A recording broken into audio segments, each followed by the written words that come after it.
주님께서 우리와 함께 하시기를 간절히 바랍니다. 아멘. 우리 코로나 때문에 많이 어려운데 이제 좀 안정이 되고 또 잘 넘어가는 것 같습니다. 그래서 곧 예배도 같이 함께 다 드릴 수 있을 날이 곧 올 것 같습니다. 그래서 4월 18일쯤 되면 방역 지침이 이제 새롭게 이제 발효될 텐데 그때쯤 되면 아마 저희가 함께 예배 드릴 수 있지 않을까 그렇게 생각합니다. 여러분 고생하셨고 또 우리 방역을 잘 지켜서 우리 모두 다 건강하고 행복한 우리 에덴병원 식구들 되기 바랍니다. 출애굽기 12장에 있는 말씀 보겠습니다. 29절부터 있는 말씀입니다. 밤중에 여호와께서 애굽 땅에서 모든 처음 난 것 곧 왕 위에 앉은 바로의 장자로부터 옥에 갇힌 사람의 장자까지 가축의 처음 난 것을 다 치심해 그 밤에 바로와 그 모든 신하와 모든 애굽 사람이 일어나고 애굽에 큰 부르짖음이 있었으니 이는 그 나라에 죽임을 당하지 아니한 집이 하나도 없음이었더라. 밤에 바로가 모세와 아론을 불러 이르되 너희와 이스라엘 자손은 일어나 내 백성 가운데서 떠나 너희의 말대로 가서 여호와를 섬기며 너희가 말한 대로 너희 양과 너희 소도 몰고 가고 나를 위하여 축복하라 하며 애굽 사람들은 말하기를 우리가 다 죽은 자 되었다 하고 그 백성들을 재촉하여 그 땅에서 속히 내보내려 하므로 그 백성이 발교되지 못한 반죽을 담은 그릇을 옷에 싸서 어깨에 매니라.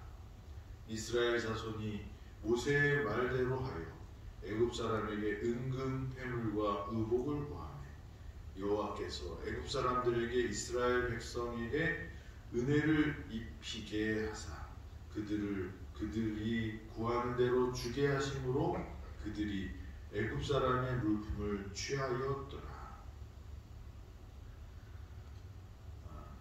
이제 6월절을 지키라고 하나님께서 우리 모세를 통하여 이 이스라엘 백성들에게 말합니다. 6월절은 1월 14일 오후 3시쯤에 어떻게 하는 거예요? 양을 잡는 거예요. 양을 잡아서 불에 구워서 먹고 삶아서 먹지 말고 구워서 먹고 또 무교병을 만들고 쓴 나물을 같이 해서 그걸 먹고 허리는 어떻게 하라고 그랬어요? 허리띠는 동이고 지팡이를 들고 음식을 먹으라고 이렇게 말씀하십니다. 그리고 그 6월절날 양을 잡아 피를 문설주와 임방에 바르고 6월절을 지키라고 하셨습니다. 지팡이와 허리띠를 동인 것은 뭘까요? 떠날 준비를 하라는 것입니다. 떠날 준비를 하고 그 일을 하라고 하셨습니다. 그래서 가족들이 어디에 모였어야 됩니까? 피를 바른 그 집에 다 모였어요. 그 집에 모인 사람들은 어떻게 해요? 구원을 받아요. 거기 누구도 왔을까요? 예수님 안 믿었던, 하나님을 몰랐던 애굽 사람도 하나님의 그 기적들을 보면서 회심한 사람들은 어떻게 해요? 그 가족 집으로 들어가서 구원을 받습니다. 그래서 나중에 이 모세가 이스라엘 백성들을 데리고 나올 때 함께 가는 사람들이 있어요. 그 중에는 기적을 보고 따라온 사람도 있었고 하나님을 믿고 회개한 마음으로 따라온 사람도 있었고 그냥 새로운 뭔가 이렇게 그런 것을 보고 따라온 사람도 있었지만 이 6월절에 그 집에 6월절을 지키는 집에 들어간 사람들은 구원을 받게 됩니다. 그런데 반대로 어떻게 합니까? 이 깨어서 기도하면서 이 심판의 날을 기다렸던 이스라엘 백성들을, 유월절에 하나님 명령대로 순종하고 기다렸던 백성들은 심판의 천사가 지나가 그 담을 넘어서 넘어가는 그 유월을 하는 경험을 하고, 그렇지 않았던 누구죠? 애굽 왕을 비롯하여 그 많은 신하들과 애굽 사람들은 어떻게 해요? 왕으로부터 옥에 갇힌 사람들까지 유월절에 양을 잡지 않고 피를 바르지 않은 그 사람들은 생축에 처음 난 모든 것들이 죽게 됩니다. 양도 죽고요, 강아지 새끼도 죽고요, 그리고 누구도 죽어요? 바로의 아들도 죽어요. 그래서 이 애굽이 갑자기 어떻게 돼요? 통곡하는 소리가 나옵니다. 요즘에 장례식이 이렇게 할 때 뉴스에 나온 내용 중에 하나가 뭐예요? 화장장이 없어서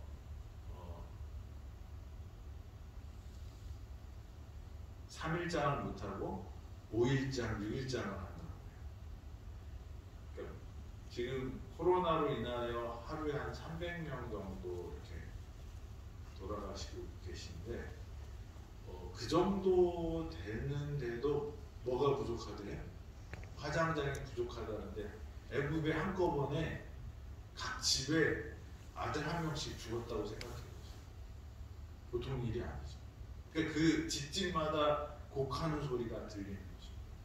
멀쩡하던 아들이 그 집에 그 장자가 다 죽어요. 근데 양도 죽고요, 소도 죽고요, 개도 죽고요, 난리가 나는 것입니다. 그랬더니 어떻게 해요? 왕도 자기가 가장 이제 자기의 대를 이어서 왕이 될 그 아들이 죽었을 때 이제는 하나님이 누구냐고, 여호와가 누군데 나 알지도 못하는 신이 어디 그런 나한테 감히 이랬던 바로가 어떻게 해요?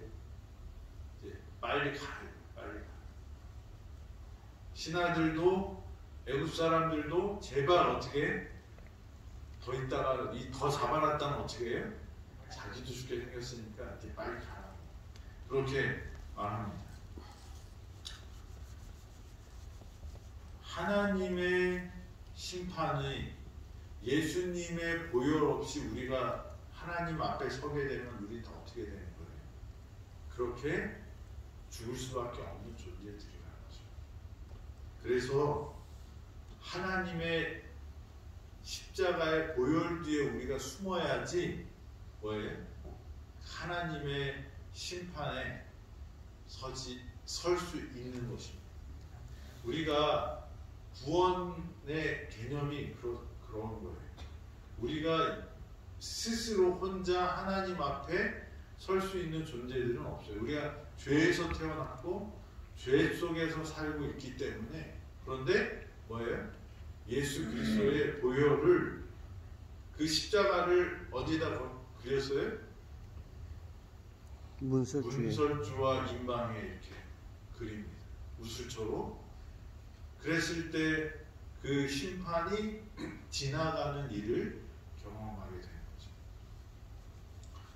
그렇지 않은 집들은 곡하고 심판이 임하게 되는 것입니다. 그래서 이제 다 죽게 되었다 이렇게 합니다. 그런데 이렇게 하면서 애굽 왕이 네 마음대로 해, 너 마음대로 해, 근데 빨리 가라 이렇게 하는데, 이 모세와 아론은 뭐라고 말합니까? 너희가 가서 떠나기 전에 뭘 요구하라는 거예요? 금은 폐물을 달라고 그러라. 그러니까 이 모세와 아론이 그렇게 이야기한 것은 애굽 사람이 뭐로 살았어요? 종으로 살면서 싹을 받았어요? 못 받았어요? 못 받았습니까? 못 받았어요. 그러니까 이제 그것을 요구하라고 하는 것입니다.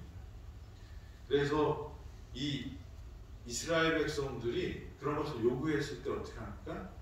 그 사람들이 주면서 빨리 가달라.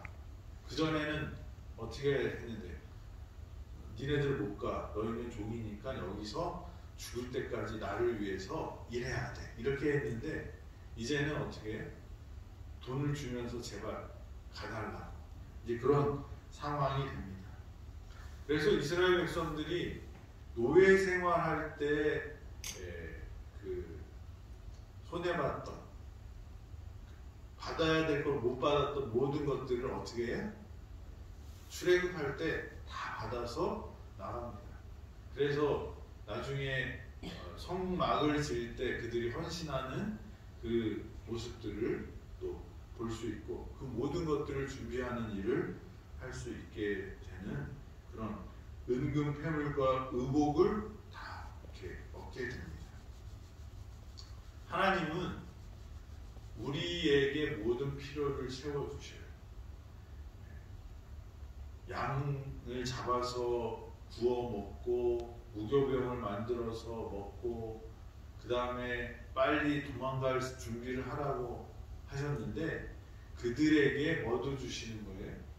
금은 보화와 옷도 주셨습니다. 그래서 하나님은 이스라엘 백성들에게 출애굽하기 전에 필요한 것들을 이렇게 공급하셨습니다. 학대자들에게 얻은 전리품을 가득 싣고 그들은 애굽을 떠나게 됩니다. 애굽을 떠나게 될 때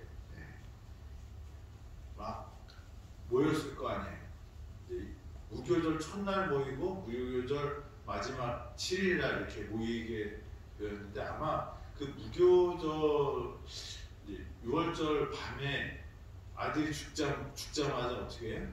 모세와 아론을 불러서 떠나라 이렇게 했을 때 모세와 아론이 이스라엘 백성들에게 모였을 때 어떻게 해요? 첫째 무교절날 사람들이 모였겠죠. 그래서 그 정보를 얘기하고 그들이 그 무교절을 잘 준비해서 그 또 애굽 사람한테 또 받아서 이렇게 떠나게 되는데 그들이 신속하게 다 모여서 고센 땅에 모여서 이제 출발을 하게 됩니다. 근데 이 사람들이 모여봤더니 몇 명이나 모였어요? 아이들과 여자들을 제외하고 60만 가량이 모였다는 것입니다. 그런데 그 중에 누구도 같이 가요? 잡족들도 함께 가게 됩니다. 그래서 이 이스라엘 백성들이 갈 때 하나님께서 모세를 통하여 이 이스라엘 그 60만이 움직이려면 어떻게 해야 될까요? 지금처럼 스피커가 있는 것도 아니고 수학여행 가보셨나요? 어디 여행 갈 때 버스 2대나 3대 가면 휴게소에 내렸다가 출발할 때 어떻게 해요? 인원 점검해야지. 10분 뒤에 모입니다. 그런데 10분 뒤에 와요? 인원 체크하고 가려면 15분, 20분 걸립니다. 근데 그게 많아질수록 어떻게 돼요? 더 힘드는데 60만이 한 번에 움직인다고 생각해보세요. 남자. 그러니까 전체는 한 200만 명 이상이 되는 200~300명만 되는 이스라엘 백성들이 움직이려고 뭐도 들고 댕겨야 돼요. 텐트도 들고 가야 되고요. 소, 양, 그런 거 다 같이 가야 돼요. 네? 할머니 또 갓난 아기들 다 같이 가야 돼요. 그 어마어마한 그 사람들이 가려고 할 때 그들을 그냥 모여라 그렇게 했을까요? 나중에 이제 성경을 보면 누구의 레위의 아들, 누구의 손자, 어쩌고저쩌고 하면서 계속 가족 단위로 조직을 해서 출애굽을 하는 모습을 이렇게 볼 수 있습니다. 이 조직과 통제가 가능하도록 모세와 아론은 준비를 했다는 것이에요. 그래서 그 지도자들에게 다 나눠줬어요. 그래서 하나님께서 일하실 때, 하나님의 일을 하실 때 사람들에게 그냥 하나님이 직접 다 얘기 안 하시고 어떻게 해요? 절차를 밟아서 합니다. 그래서 우리 병원에서는 누가 그 지도자입니까? 우리 원장님. 그래서 원장님은 혼자 다 하면 될까요? 안 될까요? 안 되죠. 안 되죠. 그럼 어떻게 해야 돼요? 협의해야죠. 진료 파트는 우리 나원인 부원장님한테 맡기고, 그리고요 또 경영관리실장님인 조실장님한테 또 맡기고, 이렇게 일을 맡겨서 그분들이 할 수 있도록 하는 것입니다. 이스라엘 백성들이 나올 때 그냥 나온 것이 아니라 어떻게 해요? 조직을 갖추고 그렇게 나와 있습니다. 근데 그 무리의 잡족들이 뭐예요? 잡족들은 누구예요? 애국 시민들. 외국 사람들이 끼어들었습니다. 근데 이 이스라엘 백성들 아닌 사람들도 그 사이에 끼어들어요. 그 중에 성경에 나오는 사람이 있어요. 여기서 같이 갔는지 모르지만 하여튼간 이 이스라엘 백성 중에 갈렙 있잖아요. 갈렙은 사실 유다 지파에 속했지만 유다 혈통으로는 유다랑 상관없는 사람. 왜 그랬을까요? 들어온 사람. 그래서 이스라엘 백성들, 우리가 이제 그 혈통주의 이런 게 있어요. 그래서 지금 러시아가 우크라이나를 공격할 때 공격의 명분이 뭐였는 줄 아세요? 우크라이나의 나치들을 소탕하자 이거예요. 그러면서 이렇게 공격하는데 우크라이나에 그렇게 이 백인 우월주의 그런 그 사상을 갖고 있는 사람들이 있을까요, 없을까요? 있죠. 러시아에도 있고 다 있습니다. 근데 성경에는 우리가 자세히 살펴보면 되게 혈통을 따지는 것 같잖아요. 그런데 그렇지 않아요. 성경에 보면 그 하나님의 예수님의 족보를 이렇게 살펴보면 그 족보에 누가 들어가요? 이방 사람들 많죠. 근데 이스라엘 백성들이 유대인인지 아닌지를 구별할 때 아빠가 유대인이고 엄마가 이방인이면 거기는 유대인으로 잘 쳐주질 않아요. 뭐 이제 특별한 어떤 절차를 이렇게 거치면 해주지만, 그런데 엄마가 유대인이고 아빠가 이방 사람이면 어떻게 돼? 유대인으로 쳐줘. 유대인으로 쳐줘요. 예. 사도 바울도 이제 엄마가 유대인, 이스라엘 백성이었죠. 하여튼간 그만큼 여성의 교육, 가정 교육을 중요하게 생각하는 그 사람들이라고 이렇게 얘기하는데, 예수님의 가계의 혈통을 따라서 보면 다말, 그 다음에 바세바 이런 사람들, 그 다음에 또 누구죠? 그 기생 라합 이런 사람들이 다 어디서 와요? 이방 여자들이었어요. 그래서 이 성경은 혈통주의를 따르는 듯하지만 그거보다 더 중요한 게 뭐예요? 하나님을 섬기냐 안 하냐 그것입니다. 근데 이 사람들이 나중에는 어떻게 됩니까? 여기에는 진짜 진심으로 예수님을, 하나님을 믿겠다고 온 사람도 있었지만 어떤 사람들은 어떻게 해요? 신기하니까 여기 가면 또 뭔가 얻을 수 있다 이런 호기심 때문에 온 사람도 있었고, 어떤 사람은 벌 받으니까 이스라엘 백성들은 뭐가 안 내려요? 재앙이 안 내리니까 거기 같이 이렇게 있어 보니까 이쪽에 있으면 내가 더 안전할 것 같아요. 그래서 따라가는 사람들도 있었는데 그 사람들은 진짜 하나님을 만나지 못한 사람들은 나중에 어떻게 돼요? 어려움이 오니까 어떻게 해요?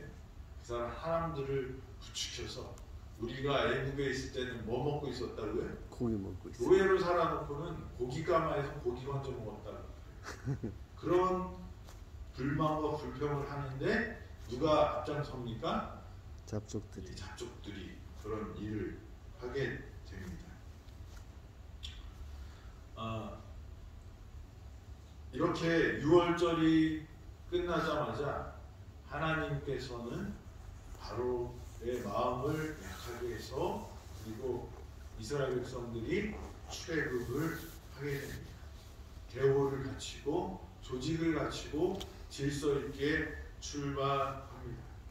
근데 그때 필요한 이스라엘 백성들의 필요한 모든 것은 누가 공급했어요? 하나님이 애굽 사람한테 요구하라고 그렇게 말씀했어요. 그래서 하나님의 일을 할 때 그 재원을 밖에 있는 사람들한테 받는 것도 잘못된 건 아닙니다. 그래서 이렇게 받아갖고 이제 출발하게 됩니다. 창세기 15장 13절 14절에 보면 이렇게 말씀하십니다. 내 자손이 이방에서 객이 되어 그들을 섬기겠고 그들은 400년 동안 내 자손을 괴롭게 하리니 그 섬기는 나라를 내가 징치할지며 그 후에 내 자손이 큰 재물을 이끌고 나오리라. 이스라엘 백성들이 어떻게 될 거라고 아브라함에게 예언하십니까? 종으로 살 것을 예언하십니다. 그런데 400년이 지난 데는 어떻게 한다는 거예요? 다시 거기서 나오게 되는데 그때는 큰 재물을 가지고 나온다고 했어요. 이 6월절 이후의 출애굽의 모습이 창세기 15장에 벌써 예언이 되어 있다는 것입니다.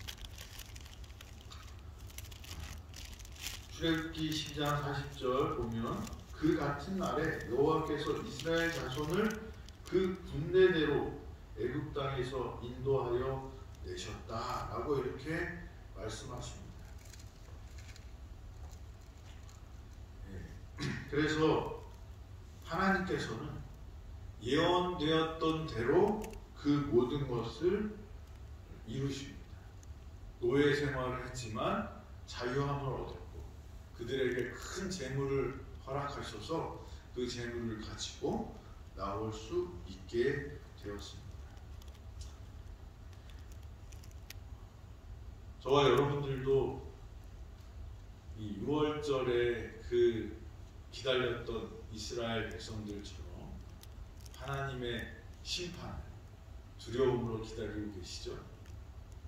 그 말씀에 순종하는 사람들은 절대로 어떻게 해요? 그 저주, 그 멸망을 경험하지 않고 구원을 경험하는 날이 될 것입니다. 애굽 사람들, 하나님의 말을 안 들었던 사람들은 6월절이 무슨 날이에요? 죽음의 날이었어요. 그런데 이스라엘 백성들, 하나님의 말씀에 순종한 날은 그 사람들에게는 무슨 날이었어요? 구원받는 날이 되었어요. 그래서 이스라엘 백성들은 그 6월절을 잘 지키고 이제 출애굽하게 됩니다. 출애굽할 때 거지로 나가게 하신 것이 아니라 그 소와 양과 모든 육축과 함께 애굽 사람들이 주는 그런 그 것들을 다 가지고 재물들을 가지고 이제 하늘 가나안으로 출발하게 됩니다. 하나님은 우리의 필요를 공급하실까요? 이스라엘 백성들은 생각도 못했을 거예요. 그냥 우리가 키우던 양이나 데려가는 거에 감사하게 생각했을 거예요. 그런데 하나님은 뭐예요? 애굽 사람들한테 요구하라고 했어요. 그 재물들을 달라. 금은 재물과 옷들을 받아서 애굽을 떠나게 됩니다. 하나님께서는 우리의 모든 필요를 채워주실 것입니다. 저와 여러분들이 하나님의 그 구원의 방주에 들어가는 사람들이 되기를 바랍니다.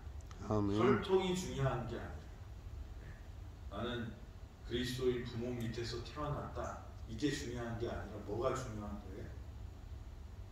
하나님을 참으로 믿는 사람들에게는 그게 복이 되지만, 하나님을 믿는다고 따라가지만 참으로 하나님을 믿지 못하는 사람들은 어떻게 돼요? 우리 올무가 되는 인생들이 될 수밖에 없습니다. 저와 여러분들이 하나님을 참으로 믿고 이방인이었지만 예수님의 조상이 되었던 그런 사람들처럼 우리에게 우리의 인생이 하나님을 따라감으로 축복이 되는 그런 사람들이 되기를 바랍니다. 아멘. 우리에게 이 6월절을 통해서 하나님은 아브라함에게 약속하신 그 예언을 이루시는 그 하나님입니다. 우리도 지금 어디에 살고 있어요? 애굽에 살고 있어요. 이제 우리는 출애굽을 해야 되는데 그게 뭐예요? 하늘 가나안으로 가는 사람들입니다. 그 예언을 이루어 주신 그 하나님께서 우리도 분명히 하늘까지 이끌어 주실 것입니다. 그 하나님을 만나는 저와 여러분이 되기를 간절히 바라면서 오늘 말씀 드리겠습니다. 기도하겠습니다. 하나님 아버지, 오늘도 우리에게 생명을 주셔서 감사합니다. 모든 필요를 채워주시고 우리를 구원해 주시고 악을 심판하셔서 우리를 가나안으로 이끄시는 그 하나님을 우리 경험하기를 원합니다. 하나님, 아브라함에게 약속했던 그 약속을 이루신 것처럼 다시 오시마 약속하신 우리 예수님의 약속을 우리가 이루는 믿음의 사람들 되도록 인도하여 주시옵소서. 오늘 하루도 주 안에서 감사하고 그 축복사 가운데 살기를 예수 그리스도의 이름으로 기도드립니다. 아멘. 아멘.